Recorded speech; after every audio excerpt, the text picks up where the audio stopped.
어제 저는 박종훈 대령 5차 공판에 다녀왔습니다. 화가 나기도 하고 애가 타기도 했습니다.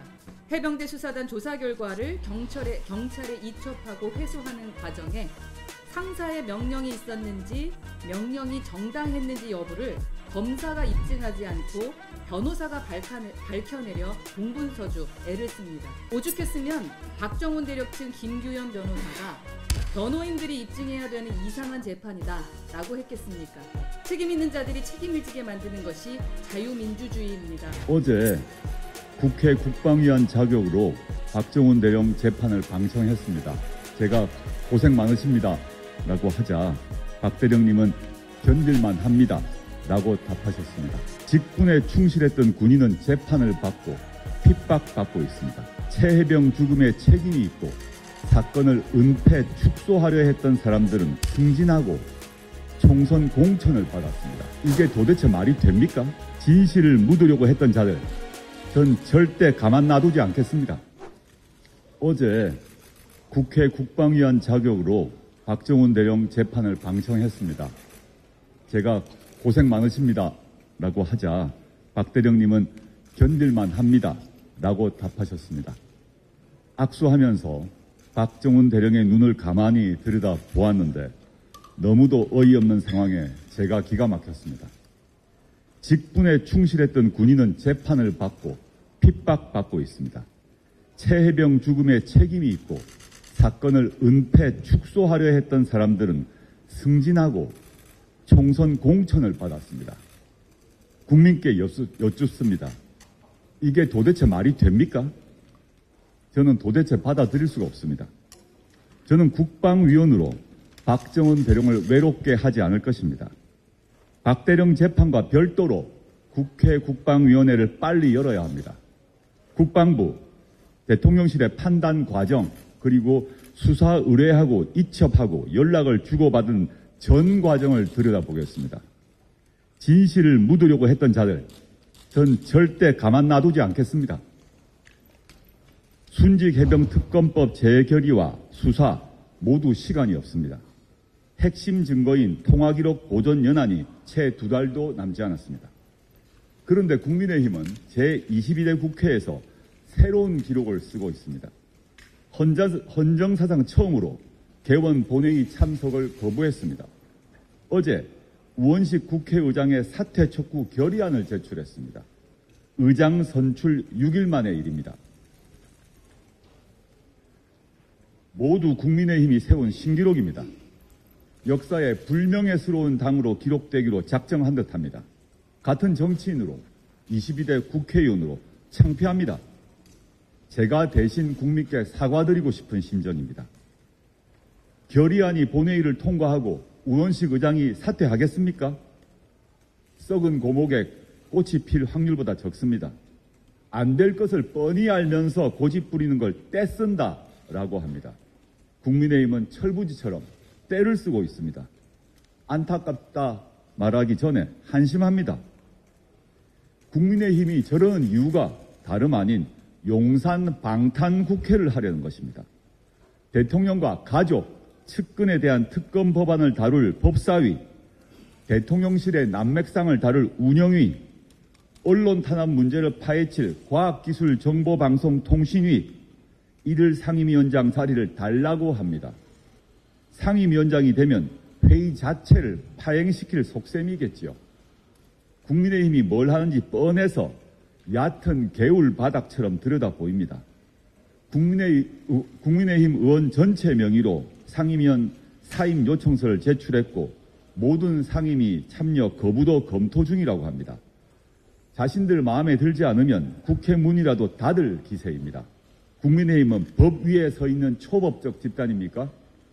그런다고 국회가 닫힙니까? 직무유기입니다. 국회가 해야 할 일이 쌓여가고 있습니다. 조국혁신당은 일하고 싶습니다. 어제 저는 박종훈 대령 5차 공판에 다녀왔습니다.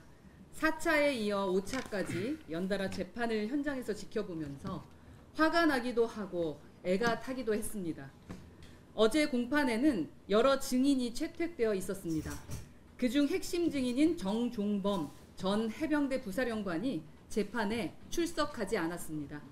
4차에 이어 5차까지 연달아 증인 출석을 거부한 것입니다. 정종범 전 부사령관은 최상병 사망 사건이 일어났을 때 수사에 외압을 강한 명령 계통에 있던 인물로 지난해 7월 30일 이종섭 국방부 장관이 주재한 회의에 참석해 장관 지시사항을 업무 수첩에 기록해 놓은 사람입니다. 당시 수첩에 적힌 메모를 보면 경찰에 필요한 수사 자료만 주면 된다. 누구누구 수사를 언동하면 안 된다. 사람에 대해서 조치해서는 안 된다. 라는 내용 등을 담고 있었습니다. 누구는 수사 대상에서 빼고 경찰에는 필요한 자료만 주고 특정인에 대해 조치만 하면 안 된다. 이런 것을 장관이 지시하고 군 지휘관들은 받아 적고 또 한자리에서 모여 모의했다는 것 아니겠습니까? 이런 것이 전형적인 권력에 의한 수사 외압입니다.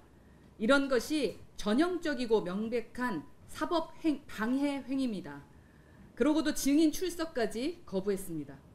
국방부 장관이 주재한 은폐대책회의가 있기 3시간 전에 대통령이 주재한 외교안보 분야 수석 보좌관 회의가 있었습니다. 거기서 이른바 VIP 경로설이 시작합니다. 이어 대통령실에서 국방부 장관에게 전화가 걸려옵니다. 2분 48초 동안 통화가 이어집니다. 최상병 사망 사건을 반드시 특검으로 들여다봐야 하는 이유는 여기서 명백해집니다. 어제 재판을 보면서 아리송했습니다. 해병대 수사단 조사 결과를 경찰에 이첩하고 회수하는 과정에 상사의 명령이 있었는지 명령이 정당했는지 여부를 검사가 입증하지 않고 변호사가 밝혀내려 동분서주 애를 씁니다. 오죽했으면 박정훈 대령 측 김규현 변호사가 변호인들이 입증해야 되는 이상한 재판이다 라고 했겠습니까? 최상병 사건에 반드시 특별검사를 임명해야 하는 이유는 여기서 다시 명백해집니다. 최상병 사건의 스모킹건 정종섭 메모를 작성한 정종범 전 부사령관은 현재 해병대 제2사단장을 맡고 있습니다. 사고 은폐에 분명한 책임이 있는 인물은 이렇게 승승장구하고 있습니다. 2차례나 증인 출석을 거부하며 국민과 재판부를 모욕하고 있습니다. 한편 사건의 진실을 밝히고 책임자를 처벌하려 했던, 그러니까 자기 할 일은 분명히 했던 박정훈 대령은 피고인 신분으로 법정에 서 있습니다. 그 모습을 보면서 울분이 차오르지 않을 사람이 어디 있겠습니까? 어제 정종범에게는 과태료 300만 원 처분이 내려졌습니다. 이게 어디 과태료로 끝날 문제입니까? 재판부는 다음에도 불출석하면 구인 또는 구금 조치가 가능하다고 고지했습니다. 증인 정종범, 속히 법정에 출두하십시오. 어제 불출석 사유서의 정종범은 전방작전부대 지휘관으로서 대비태세 유지를 위해 자리를 비우기 어렵다라고 이유를 밝혔습니다. 이 또한 국민에 대한 모욕으로 들립니다. 작전부대 지휘관으로서 자기 책임을 다하고 싶었다면 20살 해병대 병사의 죽음 앞에도 자기 책임을 다했어야 마땅합니다. 오늘 국회 법사위가 소집되고 가장 먼저 최상병 특검법을 심의할 것이라고 합니다. 책임 있는 자들이 책임을 지게 만드는 것이 자유민주주의입니다. 벌을 받아야 할 자들이 죗값을 치르는 세상이 공정한 세상입니다. 이상입니다.